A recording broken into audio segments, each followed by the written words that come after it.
all better audio. We're not just good, we're all better. Attention! This is a production from the 40777. Making audio sound all better. That is all.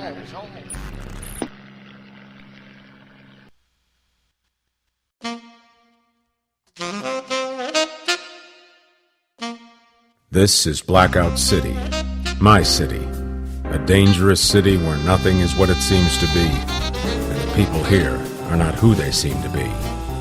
The double cross is not only a game, but the norm. Staying alive is survival. Staying sane is a necessity.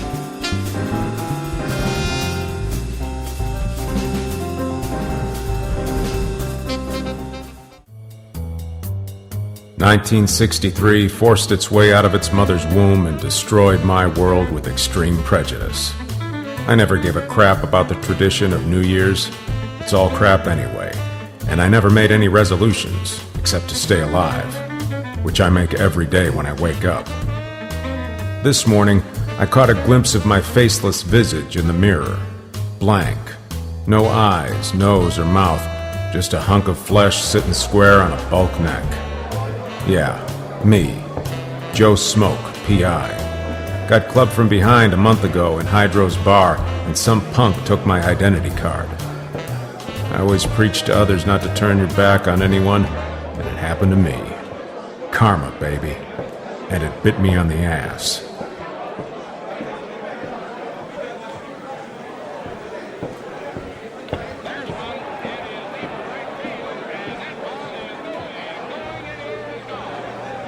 Can you believe that play? What a load of crap. What can I get you to drink? A beer, Buster, and not one of the watered-down kind you serve the scum here.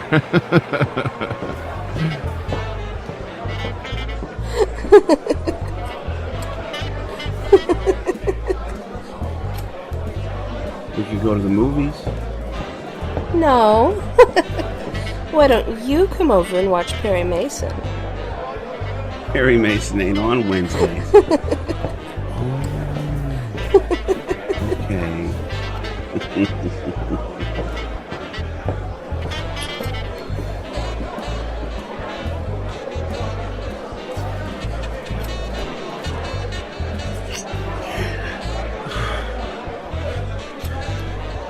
Wait, ain't your mother home?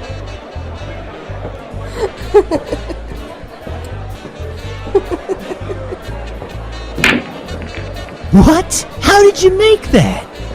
I told you, buddy. I've been shooting pool since I was 4 years of age. I was in there to corner Doberman Diggs, a junkie and small-time thief, for my cop buddy, Dan Carson. Oh, can a guy enjoy a beer without being harassed? Have a seat, Smoke, why don't you? Thanks, Doberman. Hey, that's my beer. You can't drink. Geez, I'm awful sorry about that, Henry. I didn't mean to take your beer. You spit in my beer. Don't call me that. My name's Doberman. Told you that before. You only changed it when you went in the slammer for stealing women's undies. Just so you'd sound tough. I never stole anybody's underwear. I went in for a bank heist. Look, why are you here, Smoke? Carson is looking for you. I don't know nothing about that old lady knifed in her house, okay? Never said anything about an old lady. Officer Carson mentioned you knew where that shipment of gold watches were. The ones Myron Allen and you stole from the airport. Remember? We got your cousin downtown. Yeah, that cousin that's the night watchman at the airport. Right now he's spilling his guts about the robbery. How we let you and Allen in the shipments department, and you guys took all 100 boxes of gold watches. I don't know what you're talking about. Come on, I fought in the war against the Chinese. I was right there after they bombed L.A. You hear yourself? When you're talking to a war hero? Oh!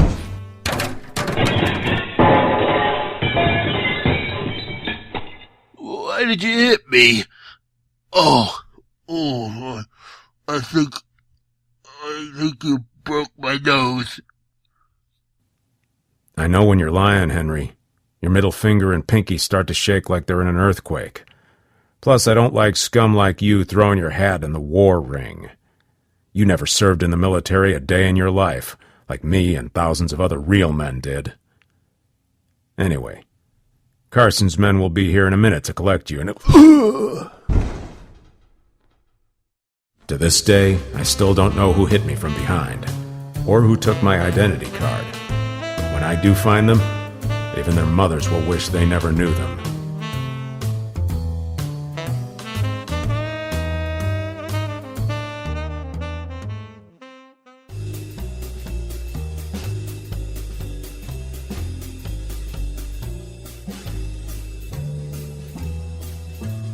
If you lose your identity, you lose your face.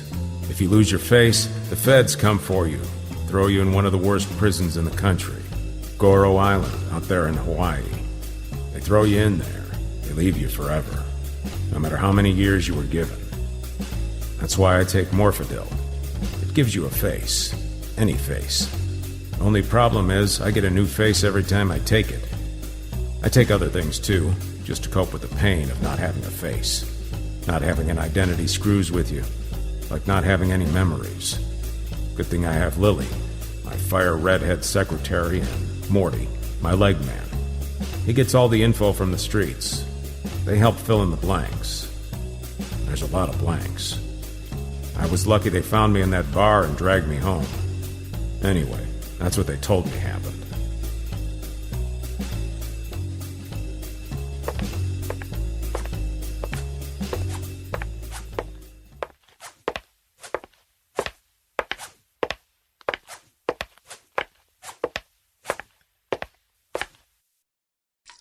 All right, Joe, quit your moping around. I got a case for you. I ain't in the mood, Lilly.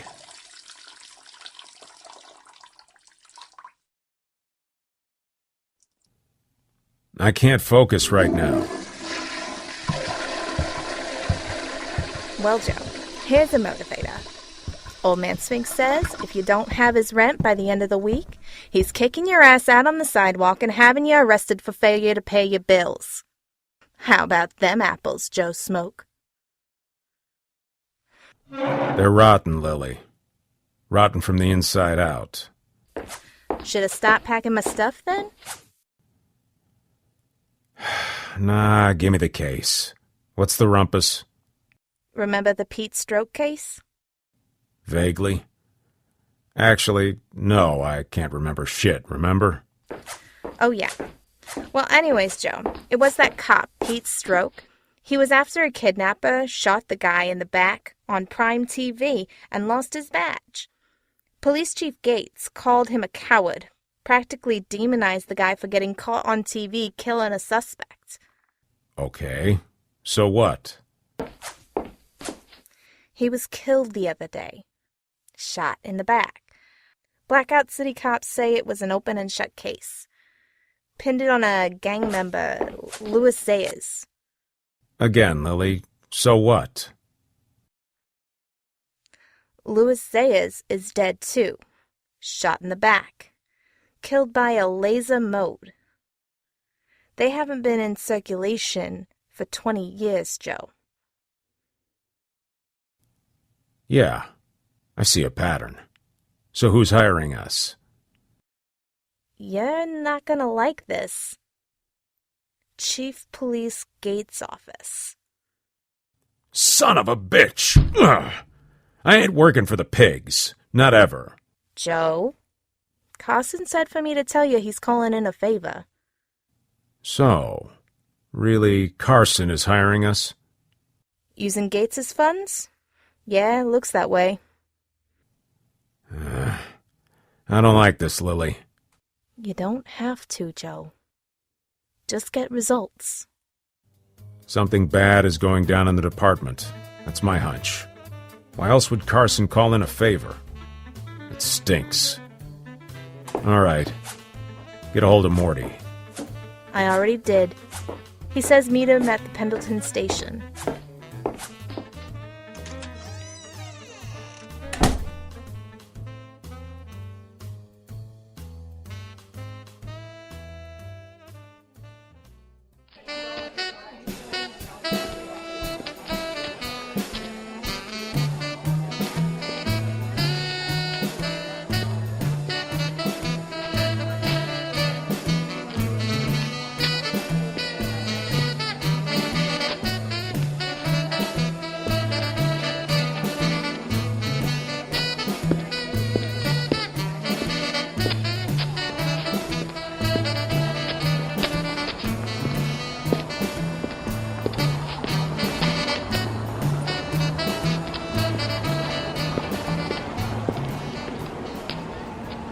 I see you made it here, partner.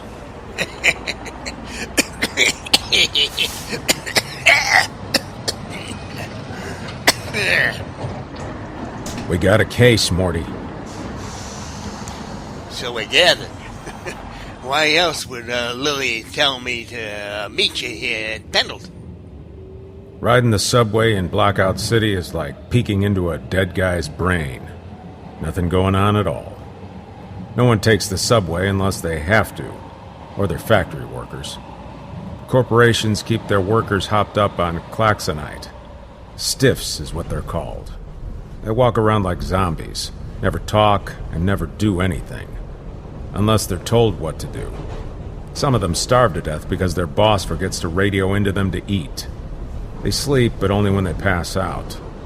That's no way to live a life. That's why me and Morty do business here.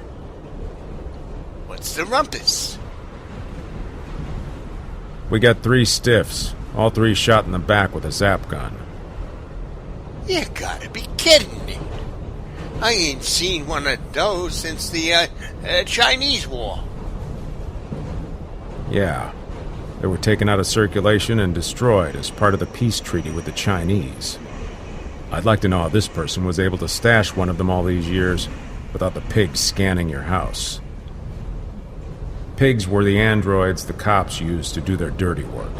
Most beat cops are pigs, and they're dialed in to destroy a perpetrator after their 8th violation. A laser beam cuts right through a person. Lucky for me, I only have 4 on my record. Unlucky Morty has 7 on his record. He's already served 3 2-year sentences for pickpocket and suspected meat trafficking, which both he was doing as we conducted our meeting. I could smell the spoiled beef in his trench coat, and at the moment he had his hand in some poor comatose lady's purse. Morty, take your hand out of that lady's purse. What? Ah, nuts to you. They won't miss the money. They don't ever spend what little they're paid anyways. Might as well help myself. Ow! Didn't have to smack my hands, Joe. You know I got arthritis there. Let's talk about the case, okay? Okay. Go for it. After we meet the client, I want you to talk to Pete Stroke's wife, and then hustle over to Louis Zayer's gang. Yeah? Yeah, I got business with the Grind Boys. I got some sausages and pig feet to get from them for my clients off West Broad and Stevens. You go to the boardwalk, where all those circus freaks practice cannibalism? Not on mine or your life, buddy. No, I get Rory and Stagger to go over there. Those 2 chemically enhanced freaks? So what? Nothing, Morty.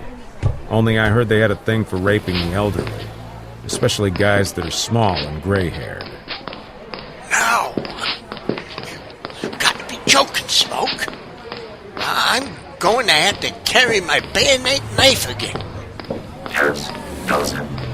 Serial code 21499990.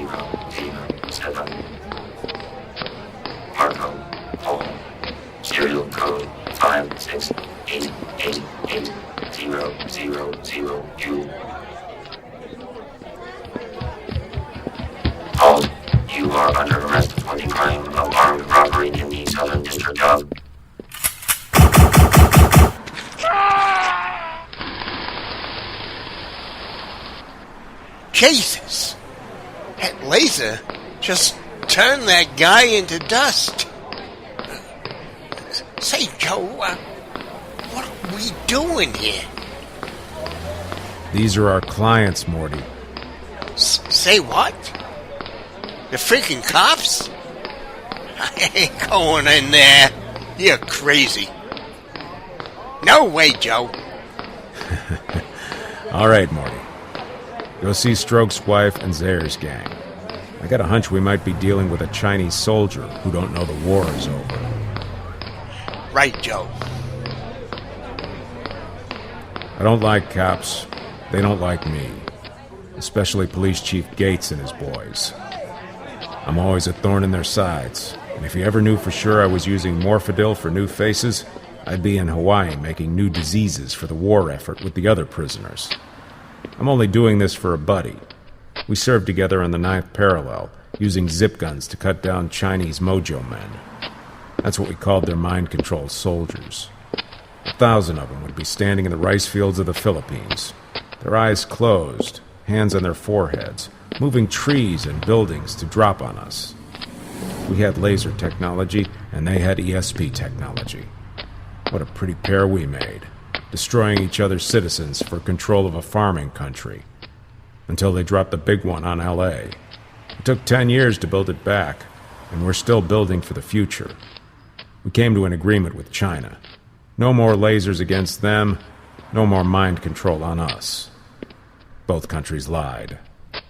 Jonesville, private detective, identification number 877666 LN.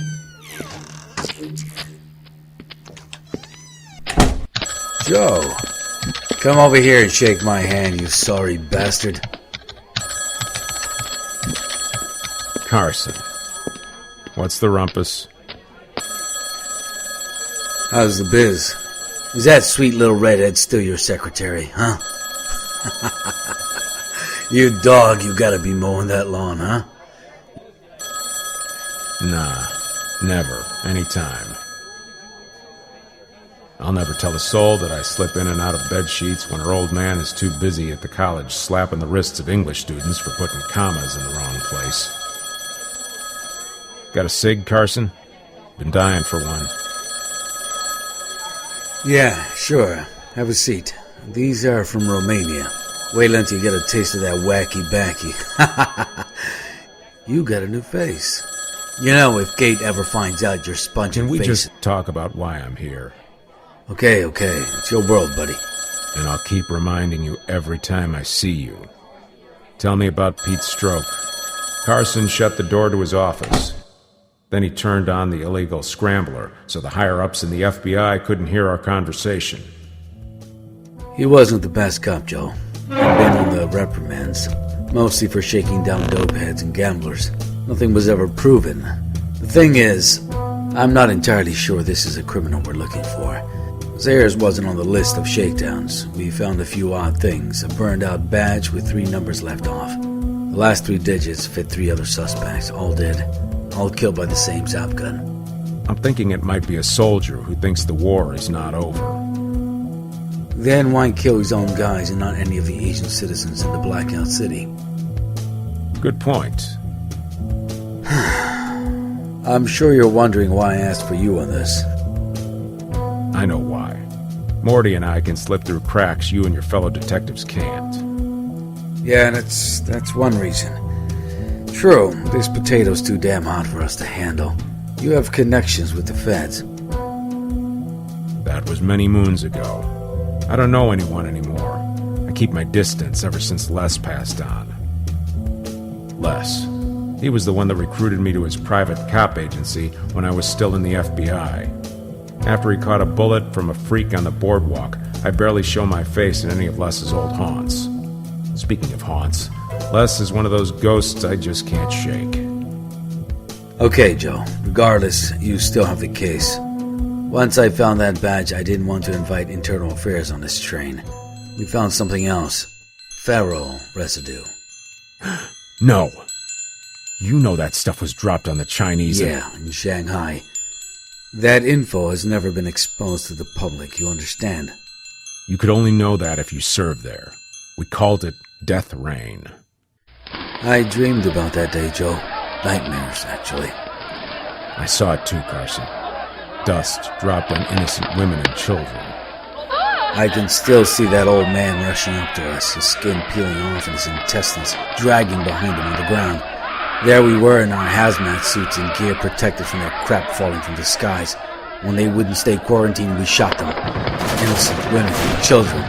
Enough. We don't need to go down that stretch of memory lane. Carson, Hey, Bill. What do you got for me? we found out whose badge they belong to. Detective Daniel Reese. Oh, yeah? Let me guess. Reese served with Zayers and Stroke. He did for a short time. But he was also in Shanghai with us.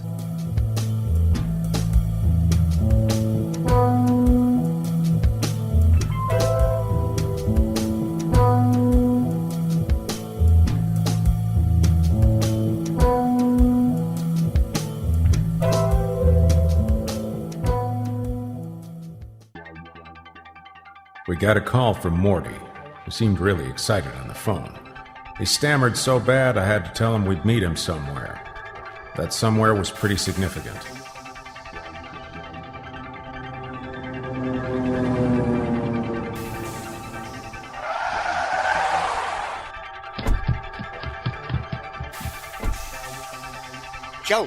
Joe, glad you got here fast. What the hell did you bring a cop for? Well, hello to you too, Morty. We're working for them, remember? Jesus, Joe. You didn't have to bring one along, especially him. Just tell us what you found out, old man. Yeah. Okay, look at this. A business card? With this address where we stand. Turn the card over, Joe. Madam Chang. Why do I know that name? The 10th anniversary of the Chinese-American War. Your squad had its own reunion, which you missed, Joe. And gladly. Get to the point, Morty. She was there. What the hell are you saying? Madam Chang? It had to have been a cover. Madam Chang. Chang Su. She's not real. Zayers has a couple of Chinese prostitutes working for him, Joe, and a real woman was there. She read everybody's fortune. She gave a date to when they were going to die. That's what Louis Zayers and Pete Stroke did at the reunion. Hell, everybody did. That's what Stroke's wife told me. Except you, right, Carson? She offered to relieve me of my burden, Joe. No, don't relive it, Carson. I'm telling you to forget it. I can't stop thinking about it, Joe. When Chang Su offered to get rid of my ghost, I couldn't help myself. He was one of us, Joe. We should have helped him out with that barbed wire fence. He begged us to help him before they dropped the death powder. Jesus, Joe. Why didn't we help him? He was one of us. Shut up, Carson. Don't you dare say his name. Private Jesse Hurd. Damn it, Carson.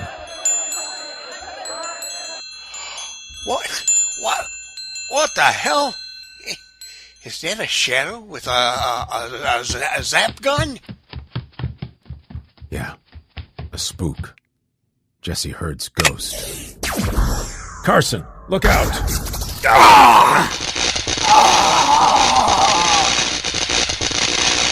Oh, God. Joe, I'm sorry. Not as sorry as that bitch will be.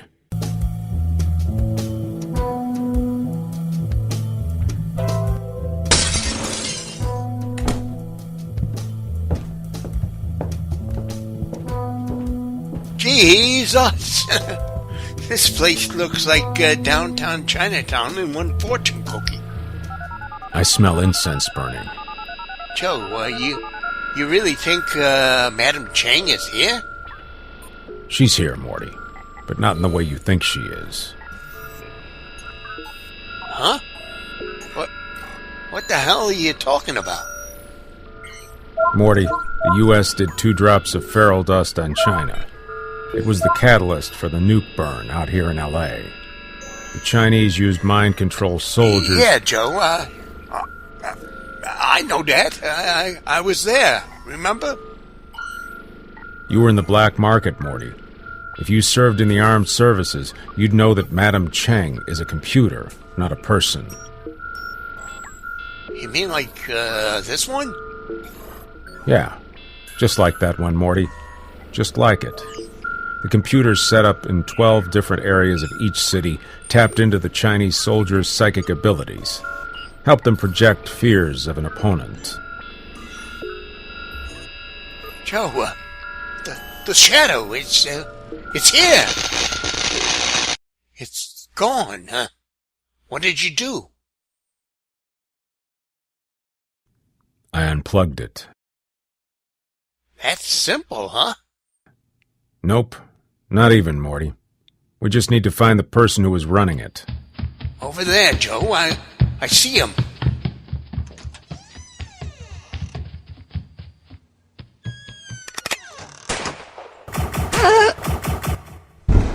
You got him, Joe.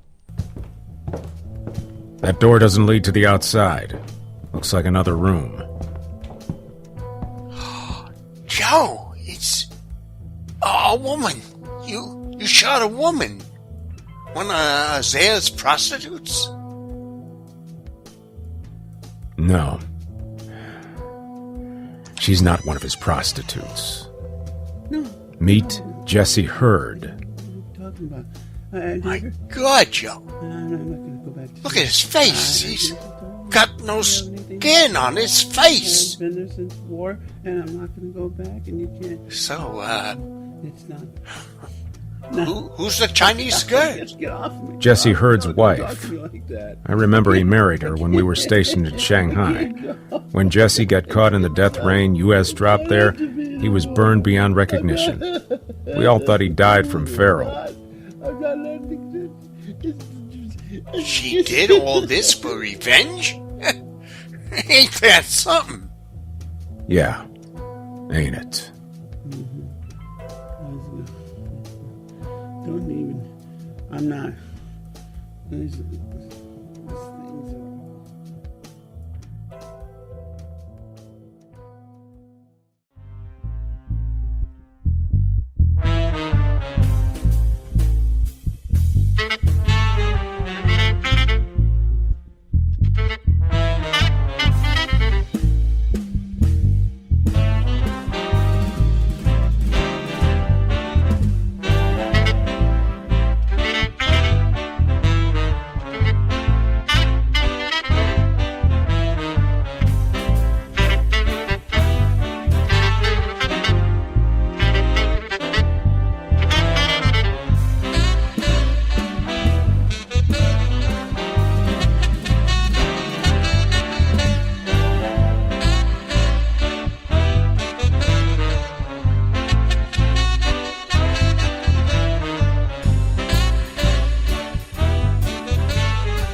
You can't stay the night.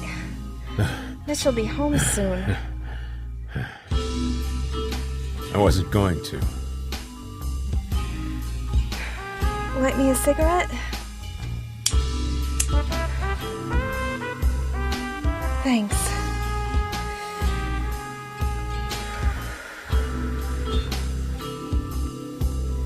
What are you thinking about? The case? Nah. Carson. I'm sure he thought of you as a good friend. Well, I didn't think he was. Oh. Okay. Where are you going? You don't have to leave now. Damn it. Carson had to get himself killed. I was close. Real close. Close to what? He knew who took my identity. I'm going to the office. My face hurts. I need some MORPHIDYL.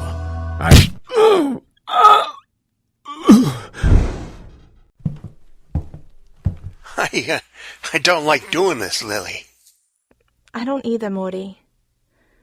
But Joe can never find out who stole his identity. You hear me? Yeah, I hear ya. All right. I'll get dressed and help you get him to the cab. Take him back to the office.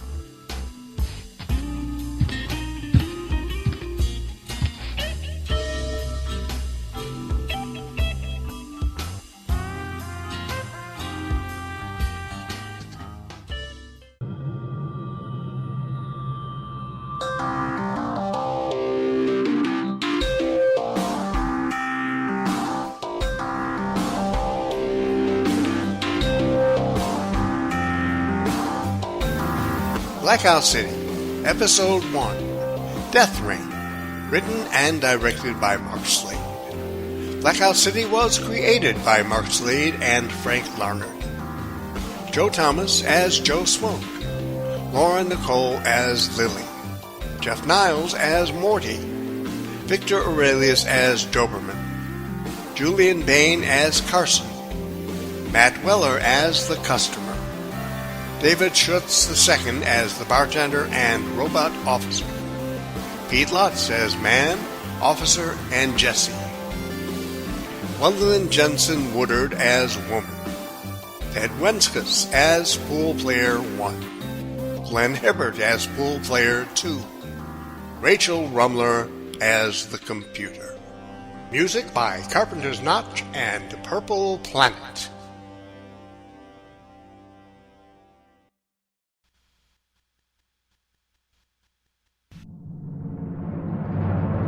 This has been an All Better Audio production.